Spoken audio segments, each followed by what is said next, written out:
Also, we were under contract with the network until the end of October in 2018. We were terrified that if we told anybody that we were going through this hard time, that we were going to be forced to film it. And is that unrealistic? Probably. Is anybody from the network or production company out to get us? No.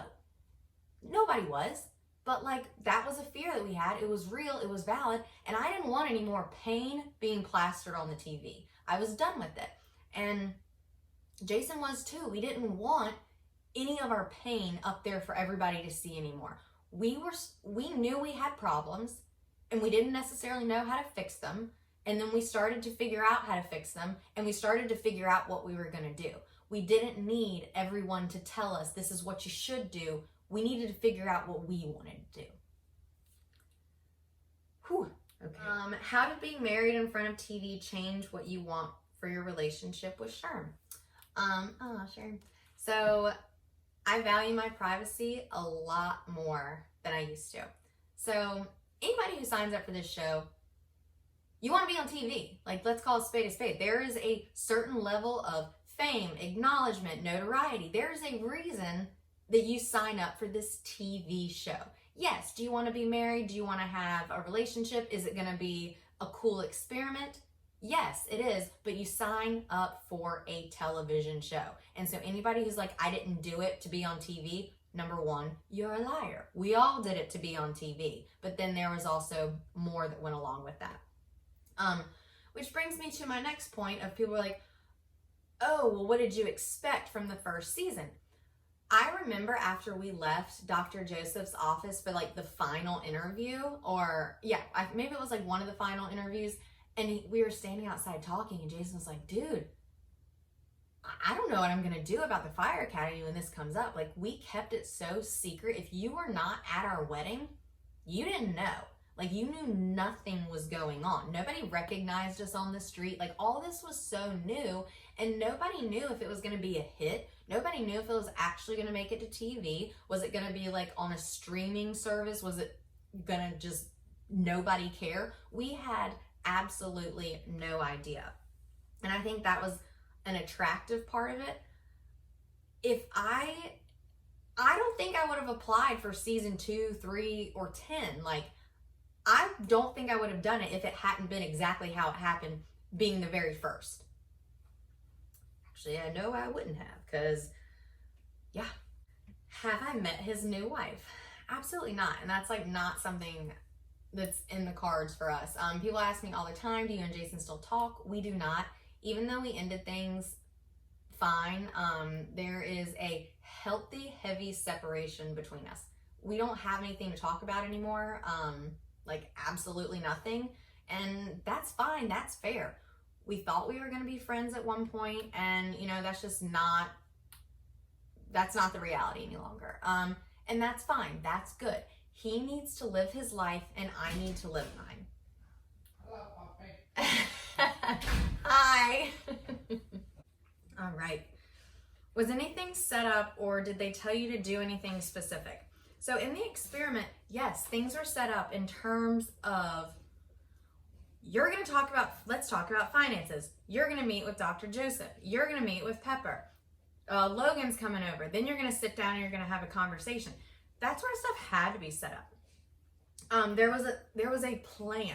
So in terms of like, hey, you say this needs to come out of your mouth, or don't you feel this way? That didn't happen with the experiment. Now, do other Married at First Sight couples have different experiences? Possibly. I also know there's something that is called soundbite. Like, so when you're piecing together the story and you have the little interviews where you're talking, and those moments are meant to, almost like the diary cam stuff, those moments are meant to help you tell the story, to fill in the gaps. Occasionally, we would have the request from production to, hey, say this. It makes it go by a little bit faster, but also at the same time, you have the option not to do it. Like, you can fill in the blanks yourself. You can use your own words. Kiso's looking at me right there. When it came to the spinoff, like I said, that stuff was a little bit different. Do you think you would have met him in real life and would it have worked out? So before getting a divorce and deciding to get separated, I think my opinion was like different on that. We used to both think that yes, we would have met each other at a bar, or maybe we did come in contact with each other in some little way, shape, or form. I don't really know now. How does Sharm handle the fact that your past life, marriage, relationship was so public? Eventually he's gonna come in and we're gonna talk about that. What would be one thing you would do differently if you could go back and do it again? So I've always said I would absolutely change nothing. I do wish that I had talked about some trauma before, not necessarily on TV, but when I was experiencing like flashbacks and trying to, like my body and my brain were trying to heal from it. I wish that I had sought therapy right then instead of waiting, but other than that. Do I still get recognized? No, I really don't. Like every now and then, especially after the People article came out, Sherm will get texts from like coworkers that work all over the US and they'll be like, dude, I saw you in People. And it's funny when like his coworkers put two and two together, like they might have watched the show back then and now they realize that I'm that Cortney. I don't know, that's funny. But I used to get recognized on the street a lot more often. It barely happens now, which is fine by me. I'm super awkward anyways. So when people are like, oh my God, I know you from the show, or when it was like me and Jason, when me and Jason would be like on the streets of New York, or we were in Disney World a couple of times and people would like run up to us, and I'm just weird. I got like nervous, but I mean, I think I'm pretty approachable now though. I think I just had like a lot of anxiety because I was like borderline traumatized from having a mental breakdown on television and not being able to say, yes, I was having a mental breakdown on television, but I just couldn't explain it. Oh, my face and my nose is itching. I think I had a booger. Ooh, I like this one. So, it seems the people who didn't get what they wanted out of it bashed the process. Do you think it's valid of them, or are they just being dramatic? I think it's a little bit of both. I mentioned this earlier about like the actual matching process. If you are not clear, transparent, truthful about the things you want, how do you expect to get something if you didn't express your desire for it? Also, the people who try and fake stuff for camera and try to act like somebody who they're not, I feel like they bash the process a lot. People can tell when you're freaking faking it. Like people can tell when you're acting. People can tell when you're being like not sincere. People can tell when you have an agenda that you're trying to create for the camera. Just like these people who have these careers on the side who are like, oh, now I'm going to be a famous musician. Oh, or I'm going to use this to launch this other career. Screw you, because these are people's like real lives, and the majority of the people go into this hopeful for love. And that's why this process works, and that's why I do still support this process, because there are genuine people who do this for the right reasons. And then they're just like, I mean, with The Bachelor, Bachelorette, any of those dating shows, there are people who do it for the right reasons, and there are people who do it because they're clout chasers, they want to be Instagram famous, blah, blah, blah. And those people, it comes to light. Like, you cannot run from your truth, especially if you're just like a butthead in real life. People are going to realize that. Did I meet Jason's mother? Yes, I did. So, I did meet her in the hospital the evening before she passed away. Do you think people took your marriage seriously? I don't care if people took my marriage seriously. I took my marriage seriously. So, I don't care if other people did or not. Do you think you and Jason were fairly portrayed when it came to editing? For the first series, absolutely. For the experiment, 100%. There's nothing I would have changed except for like a tiny bit of editing that made me look like a moron, but other than that, and it's cool. Did having everything filmed add stress and pressure to your marriage? Yes. After the experiment, we should have taken a break from the cameras probably. That added an entire element of we were still trying to get to know each other.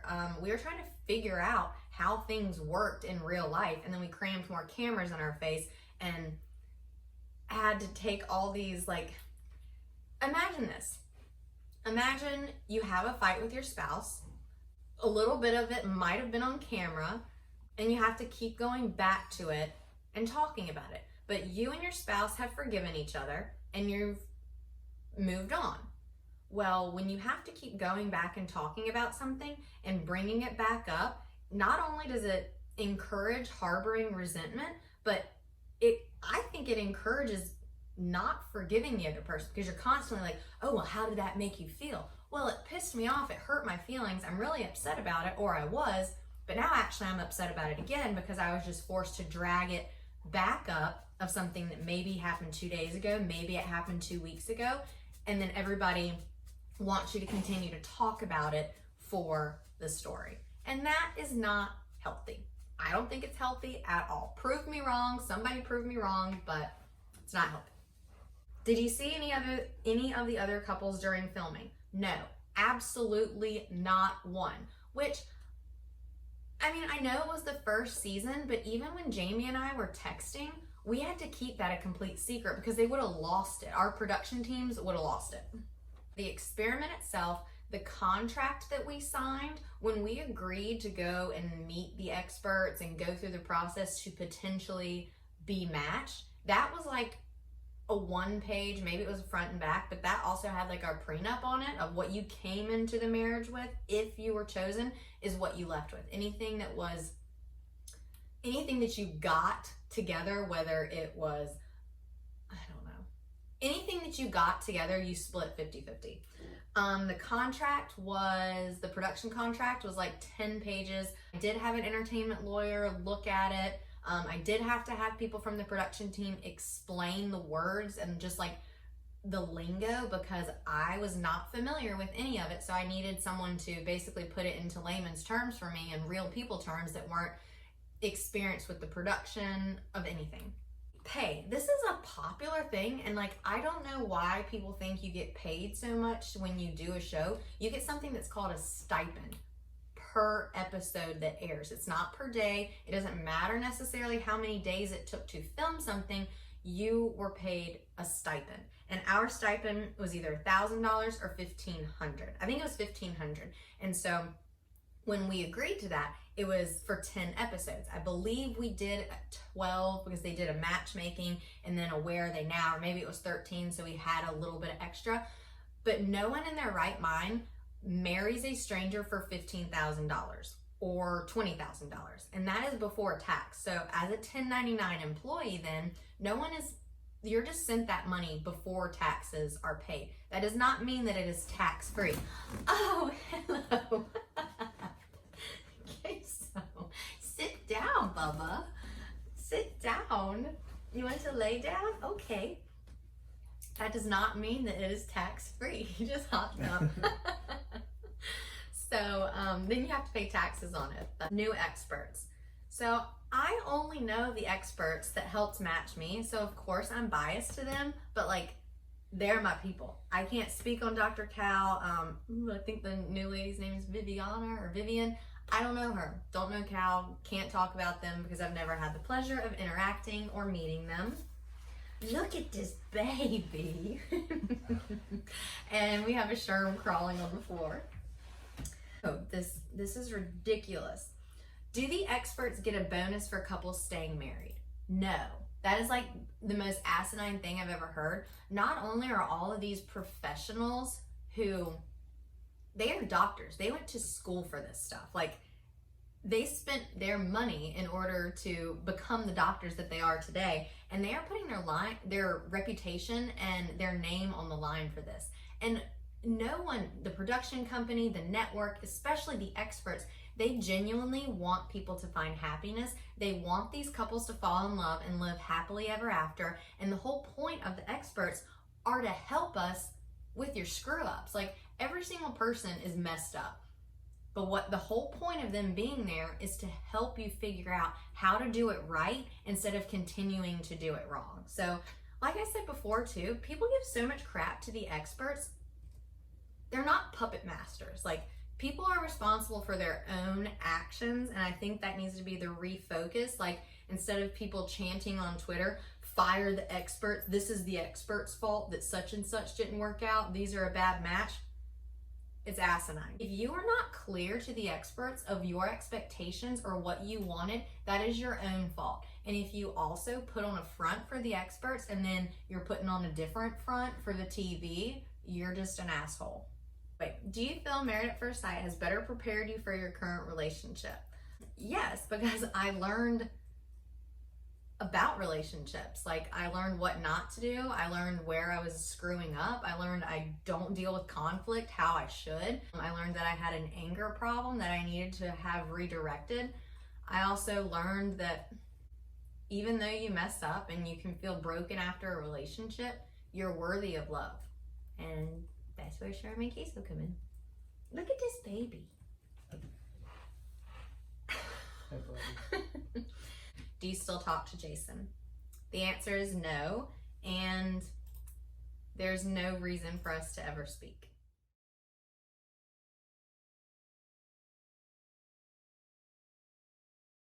How does Sherman, it autocorrected to Sherman, how does Sherman handle the fact that your past life, marriage, relationship was so public? What do you think about the show anyways? It doesn't bother me. I mean, obviously, hi buddy. Is it bother Cheesy?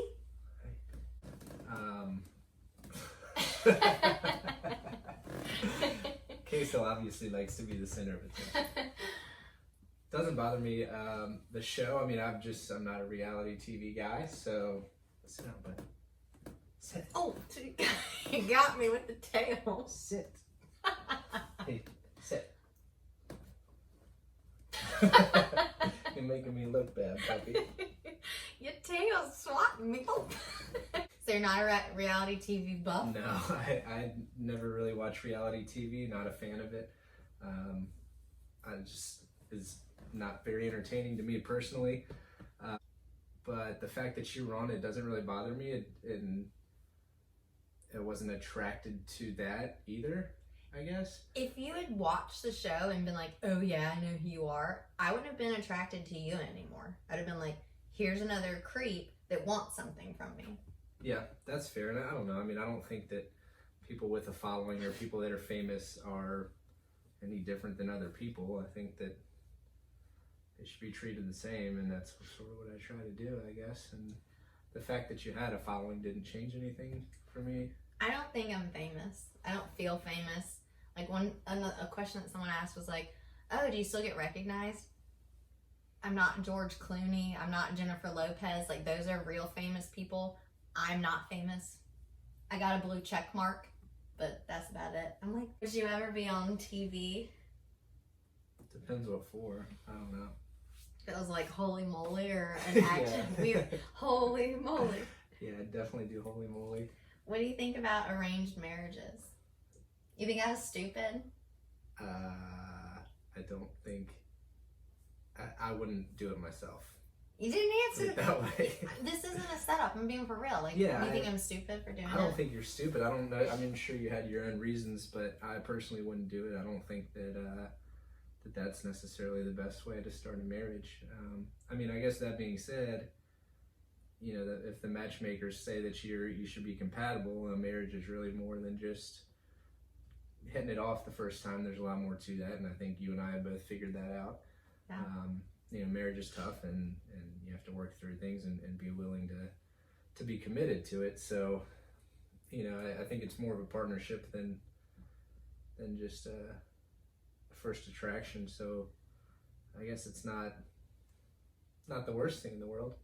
Well, so since I've been married before, even though it was through the show, and then divorced, do you think that I don't take marriage seriously? And are you concerned at all that I'm going to be like, nope, this might be hard and dip?